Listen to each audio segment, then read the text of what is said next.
Hansı turşu daha qüvvətlidir? Sulfat turşusu.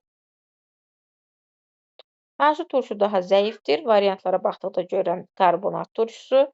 Hansı turşu 2 valentli turşu qalıqıdır? SO4 2 mənfi. Üstündən müəyyən edə bilərsiniz. 2 mənfidirsə 2 valentli turşu qalıqıdır. 3 mənfidirsə 3 valentlidir. Mənfidirsə 1-dir. Hansı sırada yalnız turşulardır? C bəndi. İç əsaslı turşulardan ibarət olanın sıranı göstərin. Hidrogenin sayı 2 olanlardır. Varianta baxanda görürəm ki, 1 uyğundur. 2 uyğun deyil, 3 uyğun deyil, 4 də uyğundur. Cavabımız 1 və 4-dür. D bəndi. Yalnız bir əsaslıdırsa deyirsə, cavabımız A bəndidir. Yadda saxlayın, SOOH-ın sayı da bizə əsaslığı göstərir. SOOH 1 dənədirsə, deməli o bir əsaslıdır. Müxtəlif qablarda olan duru nitrat turşusu ilə xlorid turşusunu necə fərqləndirmək olar? Mis ilə. Çünki nitrat ilə mis reaksiyaya girir, amma xlorid ilə reaksiyaya girmir. Yadda saxlayırsınız. Bizim passiv metallarımız mis, civə, gümüş, qızıl, platin.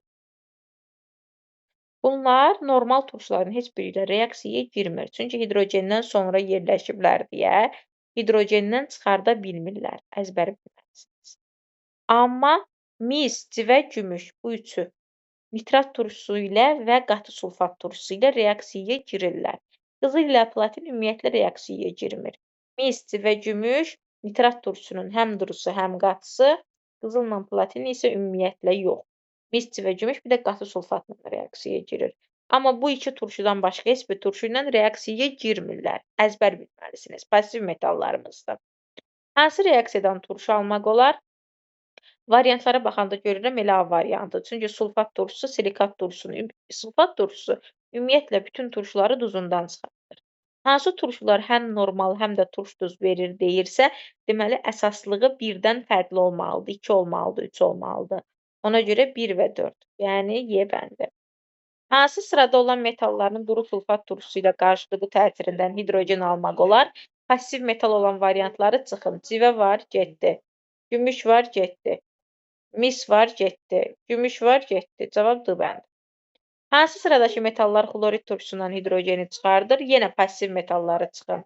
Mis var, getdi. Civə var, getdi. Gümüş var, getdi. Civə var, getdi. Cavab oldu C bəndi.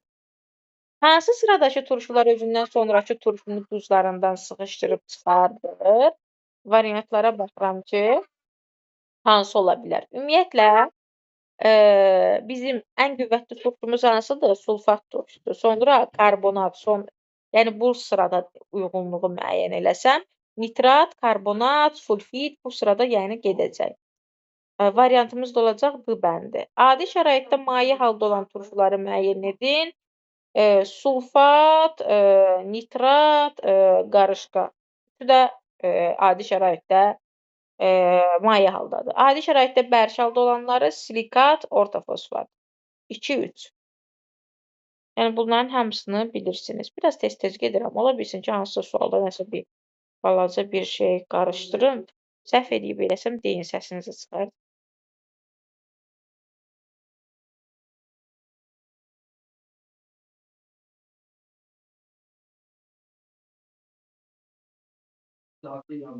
Hansı xəstə qələvlər və qüvvətli qeyri-üzvü turşular üçün ümumidir? Ümumi olan odur ki, lakmusu göy rəngə boyayır. Yox. Əsasi oksidlərlə reaksiyaya daxil olur. Xeyr. Məhlulları elektrik cəryanını keçirdir. Bəli, hər ikisinə aiddir. Aha, bir dəqiqə. Fərəhmi. Nə doğrudur? İki əsaslı turşular həm normal, həm də turş duz əmələ gətirirlər. İki əsaslı turşularımız bəli, hər ikisini əmələ gətirir. Duru turşular bütün metallarla qarşılıqlı təsirdə olurlar. Yanlışdır. Duru turşularımız passiv metallarımız ilə qarşılıqlı təsirdə olmurlar. Turşular əsaslarla qarşılıqlı təsirdə olur. Bəli, əsaslar ilə qarşılıqlı təsirdə olurlar. Hansı oksid? Həmişə burada X-in oksidaşma dərəcəsini tapın. X-in oksidaşma dərəcəsi burada müsbət 5 eləyir. Variantlarda da müsbət 5 olan B variantı ilə D variantı qalır. Amma sən bilməlisən ki, azotun H3NO4 deyə bir oksid, yəni turşusu yoxdur. Turşuları onsuz əzbərləmisən. Fosforundur. H3PO4-dür. Hansı oksid H2XO3 əmələ gətirir? Burada görürəm ki, müsbət 4-dür. Variantlarda onsuz da müsbət 4 olan yalnız bir dənədir, SO2-dir. Hansı turşu qalıqlarının adlarında at sonluğu var? Sulfat, nitrat. Hansı turşu qalıqlarında it sonluğu var? Nitrit, sulfit. Hansı turşu daha qüvvətlidir? Variantlara baxanda görürəm ki, H-flor, H-xlor, H-brom, H-yod doğruluğunda turşuluğun qüvvətliliyi artır. Ona görə D bəndi. Turşunun 0,1 molunun tamamilə neytrallaşmasına 200 qram 5,6%li kalium OH məhlulu sərf olunmuşdur. Bu turşunun əsaslığını müəyyən edin. Bir dəqiqə. Deməli, burada deyirik ki, 0,1 mol 200-ün 5,6% eləyir 11,2. 11,2 də neçə qramdır? Böləndə 56-ya 0,2-dir. 0,1 moluna 0,2 mol lazımdırsa 1-ə x-dir. X də bərabərdir 2 edir. Fərə 12 eləyirdim mən. 12 qramdırsa neçə mol eləyir? 0,3 mol. 0,1 moluna 0,3 mol natrium OH lazımdırsa 1 moluna x də bərabər olur 3.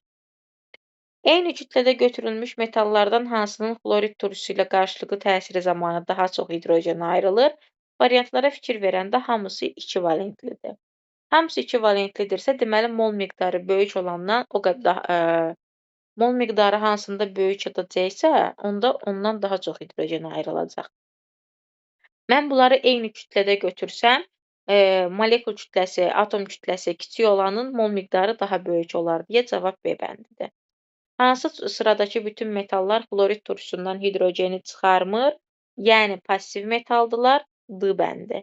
Hansı oksid su ilə H2SO4 tipli turşu əmələ gətirir? Eri tapsam, erim yenə müsbət 5 eləyir.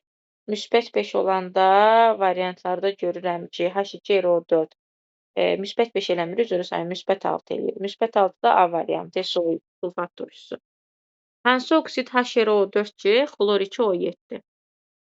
Hansı sıradakı metalların xlorid turşusu ilə qarşılıqlı təsirindən hidrogen almaq olar? Passiv metal olanları çıxın. 3 getdi, 4 getdi, 1 ilə 2.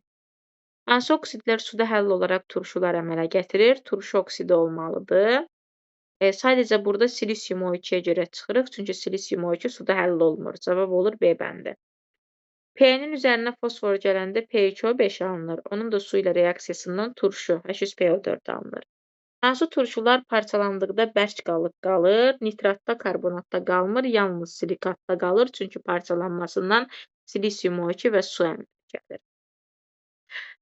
Zərgər qızıl əşyalarının səthini təmizləmək üçün çar arağı hazırlamaq istəyir. Çar arağı qatı nitrat və xlorid turşusunun 1:3 nisbətində qarışığıdır. Zərgərin hazırladığı çar arağı qarışığında cəmi 60 mol turşu olarsa, qarışıqdakı H-xlorun mol miqdarını hesablayın. Bu konkret olaraq kimya deyil, kimyadan sizin biliklərinizə əsaslamır. Konkret olaraq riyaziyyatdır. Siz bilməlisiniz ki, 1:3 nisbətindədirsə, nitrat turşusunu x mol götürsəm, xlorid turşusu 3x-dir. Cəmdə 60-dır. 4x bərabərdir 60, x də bərabərdir 15. Deməli, nitrat turşusu 15 mol, xlorid turşusu ondan 3 dəfə çox 45 moldur. Yəni, burada kimyadan heç bir şey yoxdur. Normal riyaziyyat bilən uşaq bunu o dəqiqə həll eləməlidir. Qaz qarışığı ilə aşağıdakı təcrübələri ardıcıl apardıqda sonda yalnız bir qaz qalır. Qarışığı turşu məhlulundan keçirirlər. Turşu məhlulundan keçirirlərsə, turşu ilə reaksiyaya girən qaz olmalıdır. O da yalnız NH3 olandır. Qalan qarışıq oksigeni də ona görə yandırırlar ki, dəm qazı çevrilsin karbon qazına. Əmələ gəldi karbon qazı. Karbon qazını da qələvi məhlulundan keçirirlər ki, karbon qazı reaksiyaya girsin. Nəticədə sona qalan helium da heç nə ilə reaksiyaya girmir. Ona görə variantımız olur D bəndi. Xlorid turşusu ilə reaksiyada dəmir metalı tam sərf olunarsa, hansı reaksiyalar doğrudur? Xlorid turşusu ilə dəmirin reaksiyasından biz bilməliyik ki, xlorid turşusu ilə dəmir 2 valentli olur. Reaksiyadan alınır dəmir xlor 2 və H2, bura 2 düşür. Hidrogen alınır, doğrudur. Məhlul sabit qalmır. Niyə? Çünki alınan hidrogen uçub gedir. Burada məhlulun kütləsi ayrılan hidrogenin kütləsi qədər azalmalı idi. Ona görə yanlışdır. Dəmir tamamilə sərf olunduğuna görə dəmirin kütləsi 0-a enib, o da doğrudur. Cavabımız olur 1 və 3 B bəndi. Keçirik indi davamına.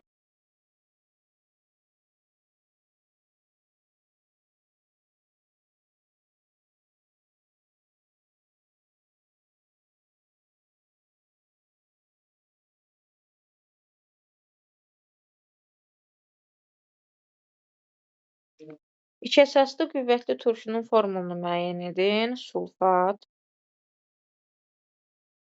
Aktiv metaldır. Su ilə reaksiyaya giribsə əsas əmələ gətirəcək. Turşu oksidi turşu əmələ gətirəcək. Əsasi oksid də əsasla reaksiyaya girib nə əmələ gətirə bilər? Yalnız əsas.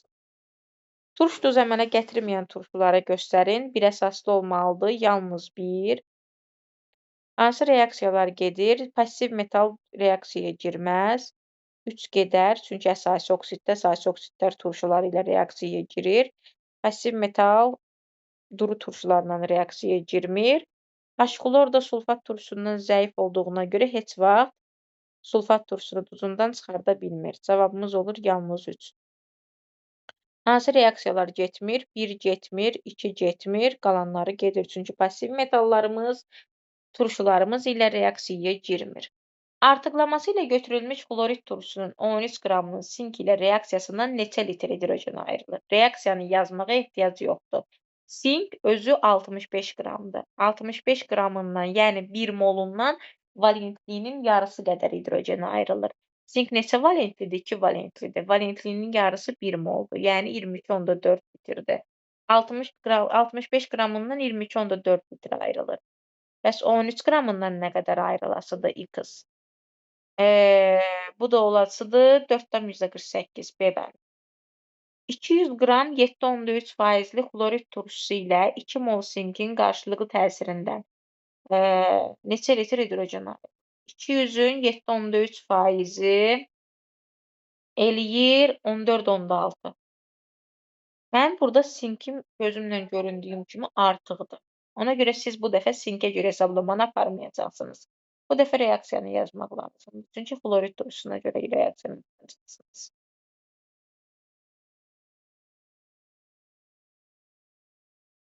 Deyirsiniz ki, 2 molundan ayrılır 22,4 litr. Amma bizə burada 14,6 qramdır. 14,6 qram xlorid turşusu isə neçə moldur? 0,4 moldur. 0,4 molundan nə qədər ayrılacaq? 2 molundan 22,4-dürsə, 0,4 molundan da 4,48, yəni A bəndi. 5,4 qram 3 valentli metalın xlorid turşusu ilə reaksiyasından 0,6 qram hidrogen ayrılarsa, heç bir şey. Biz bilirik ki, 3 valentli metaldırsa, 1 molundan 1,5 mol hidrogen ayrılmalıdır. 1,5-imiz də 3 qram eləyir. 5,4-dən 0,6 ayrılıbsa, neçəsindən 3 ayrılır?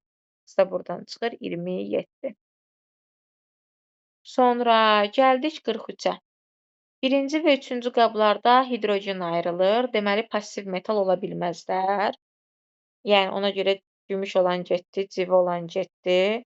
Burada hamısı uyğun gəlir. Bu variantı çıxdı, bu variantı çıxdı. Ortada ikinci qabdan NO2 ayrılır. Ümumiyyətlə, NO2 ilə platin bayaq da qeyd elədim. Qızıl və platin heç bir turşu ilə reaksiyaya girmir. Ona görə bu da getdi. Bir də üçüncüdən misi də çıxmalıyam. Mis də passivdir axı. O da getdi, cavab elə qalır C bəndi. Naməlum turşu 1 molunun qaldıq 44-də. Naməlum turşunun 0,1 molu ilə tamamilə neytrallaşma reaksiyasına daxil olan qələvi məhlullarını müəyyən edin. 1 əsaslı turşu, 2 əsaslı turşu və 3 əsaslı turşudur bu verilənlər. İndi qatlıq dərsinə geri dönürük. Qatlıq dərsindən biz bilirik ki, 500 milini biz götürürük 0,5 litr.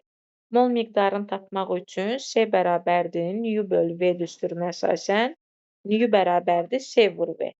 Yəni 0,5-i 0,4-ə vururuq, olur 0,2 mol. Hamısını mol miqdarına çevirək, sonra davamına baxacağıq. Bu da həmçinin 0,4, 0,5-ə vuranda bu da eləyir 0,2. 20-nin 20% eləyir 0,2. 20-nin 20% neçə eləyir? 0,2 eləmir axı.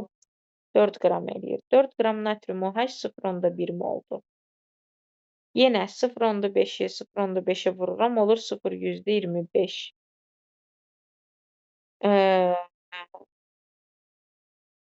Bu 0,5 deyildi, 0,6 idi. 0,6-nı vururam 0,5-ə, 0,3 eləyir.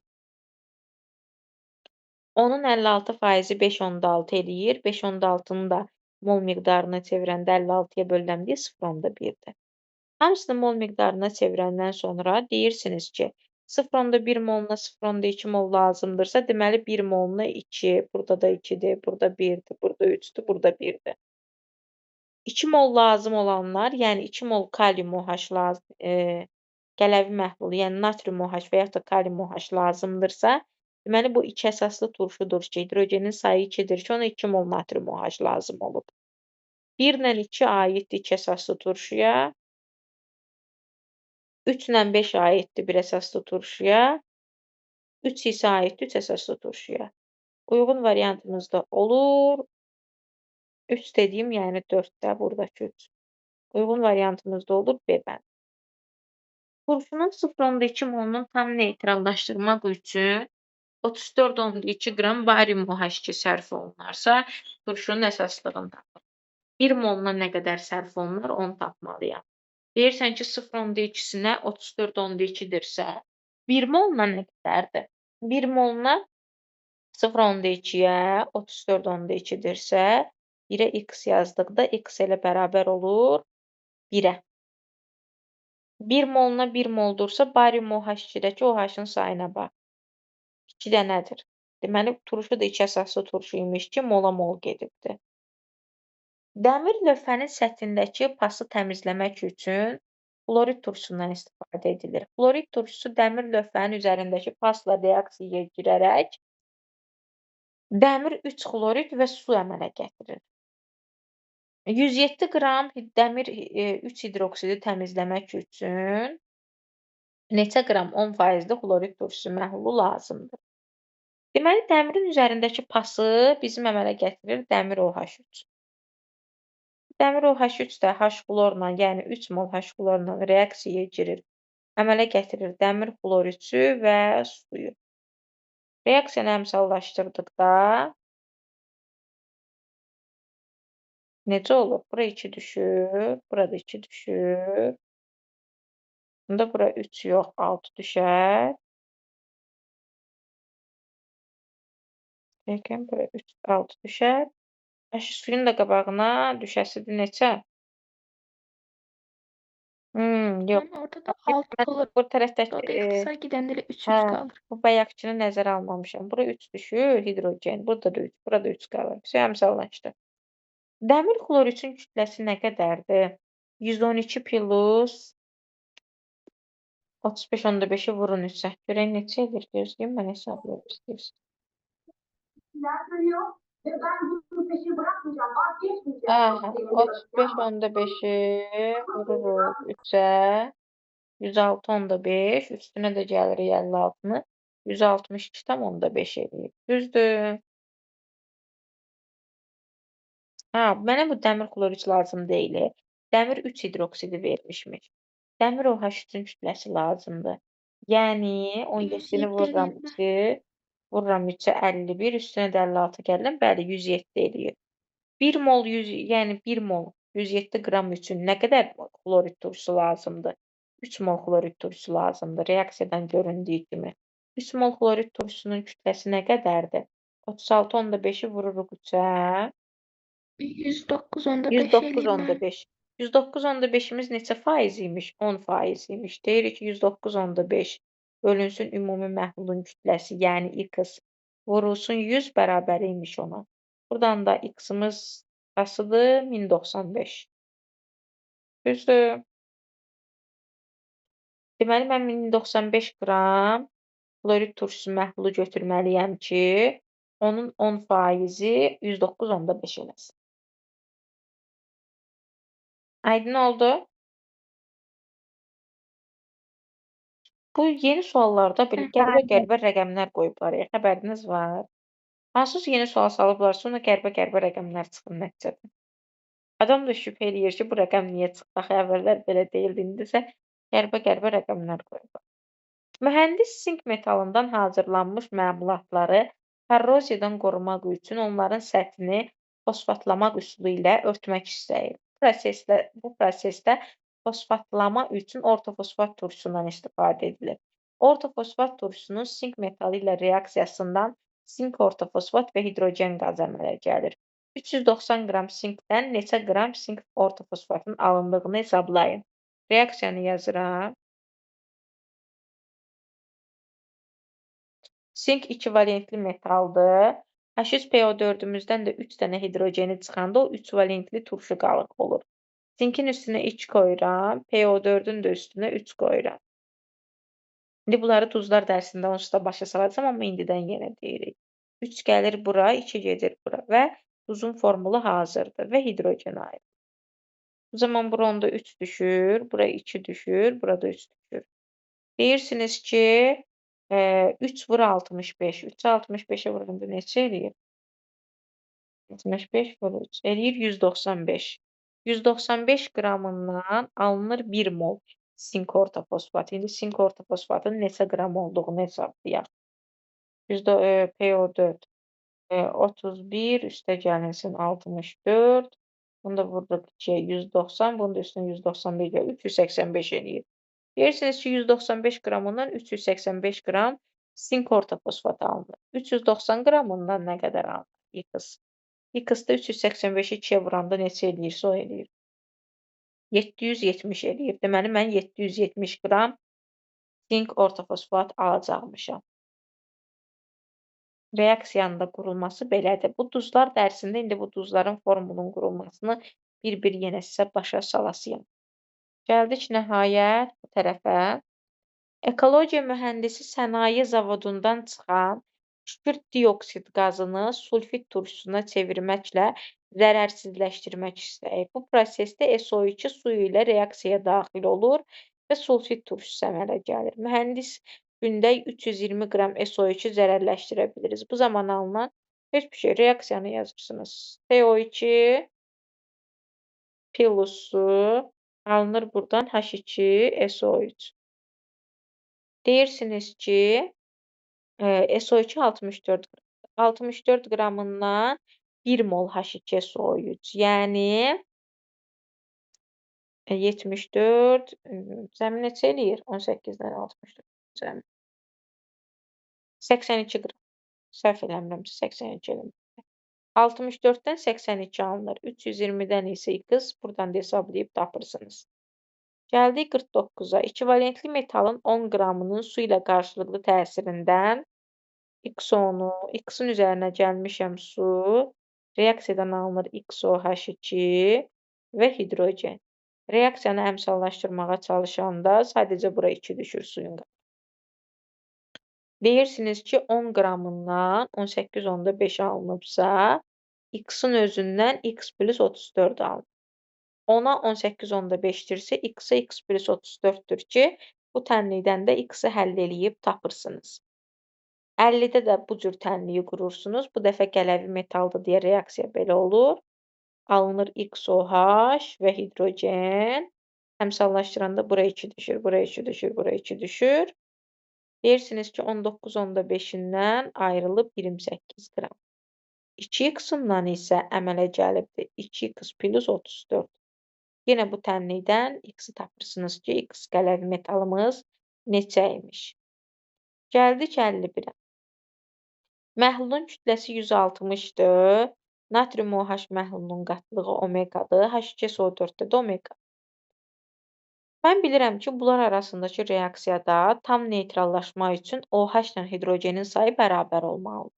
Yəni, mən natrium OH-ı 2 mol, sulfat turşusunu 1 mol götürərəm. 2 mol natrium OH-ın kütləsi nə qədər eləyir? 80%, 80 qram eləyir.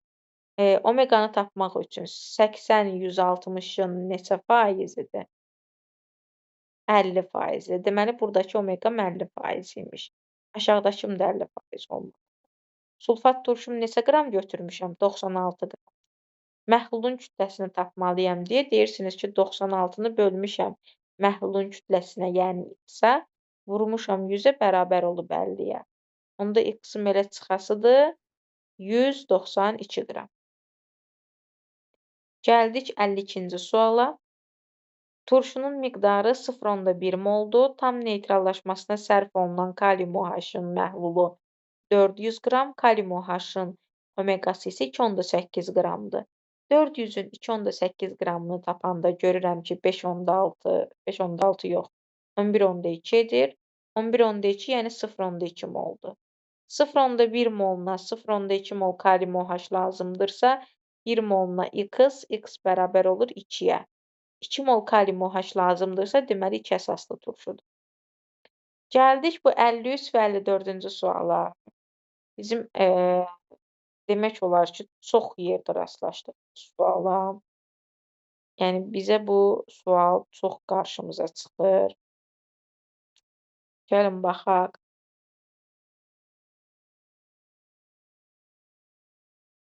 İkinci qaba neçə qram sink oksidi əlavə etmək lazımdır ki, tərəzinin tarazlığı dəyişməsin? Yadda saxlayın. Hər iki reaksiyanı yazanda görürəm ki, dəmirin üzərinə H-xlor gəldikdə, dəmir gəlir hidrogeni çıxardır, alınır buradan dəmir xlor 2 və H2. Reaksiyanı yazın, əzbərləyin zəhmət olmasa. Sink oksidin üzərinə isə H-xlor gəldikdə elə yer dəyişmə olur. Alınır sink xlor 2 və su. Burada H-xlorun qabağına 2 düşür, H-xlorun qabağına aşağıda da 2 düşür. Fərqi nədir? Mən görürəm ki, birinci reaksiyada hidrogen uçub gedir, çünki hidrogen qazdır. Amma ikinci reaksiyada uçub gedən heç bir şey yoxdur. Sən əvvəlcə fikirləşməlisən ki, 56 qram dəmirdən neçə qram hidrogen uçub gedir? 2 qram hidrogen uçub gedir. 14 qramından nə qədər uçub gedəcək? X. 56-ya 2-dirsə, 14-ə x-dırsa, x elır 0,5.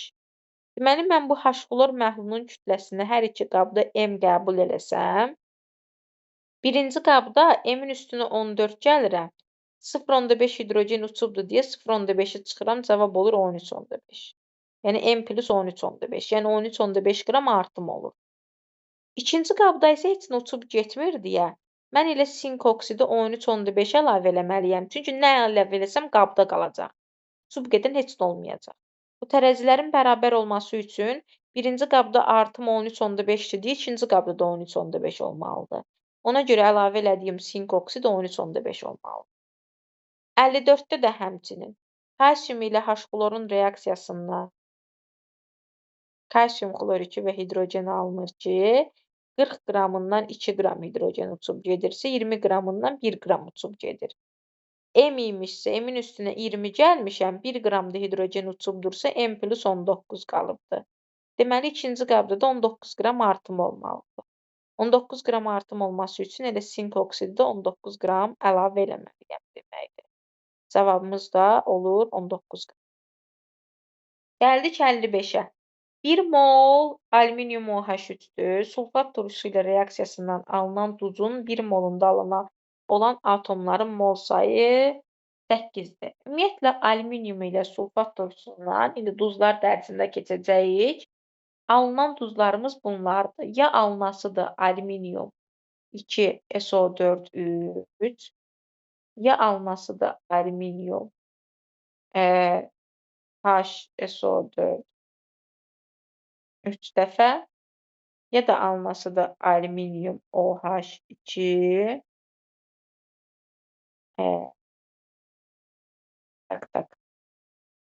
Yox, bunu deməyək, alüminium OH. Ya da alınasıdır alüminium OH SO4. Elə cavabımız səhv eləmirəmsə bu eləyir. Alüminium hidrosulfat eləyir. Niyə? Alüminiumdan bir dənə, oksigendən bir dənə, hidrogendən bir dənə elədi 3, 5-i də burada cəm olur 8. Amma bir-birlərinə baxın, cəm çox eləyir. Hesablasanız görəcəksiniz. İndi duzlar dərsinə aiddir. İndidən sizi qınamıram. Bu biraz duzlar dərsinə aid sualdır. Mövzumuz olur, maddəmiz olur alüminium hidrosulfat. Deyir, neçə qram sulfat turşusu reaksiyaya daxil olmuşdur. Alüminium hidrosulfatın alınması üçün reaksiyada alüminium OH3 ilə sulfat turşusu mola-mol getməlidir. Çünki sulfat turşusunda 2 dənə hidrogen var, alüminiumda 3 dənədir. 2 dənə hidrogen gəlib 2 dənə OH-ı götürüb, geriyə bir dənə OH qalıbdır deyə, deməli mən bunları eyni mol miqdarı götürməliyəm. 1 mol alüminium OH3-dürsə, elə 1 mol da sulfat turşusu, yəni 98 qram götürməliyəm. 56 asadda özünüz yazın. Soyuq sudursa, deməli burada əmələ gələsidir HbO3. Orta fosfat turşusunun fosforun dərisidir. İliq sudursa və qaynar sudursa. İliq sudursa pirofosfat H4P2O7, qaynar sudursa orta fosfat H3PO4 əmələ gəlir. Bu da oldu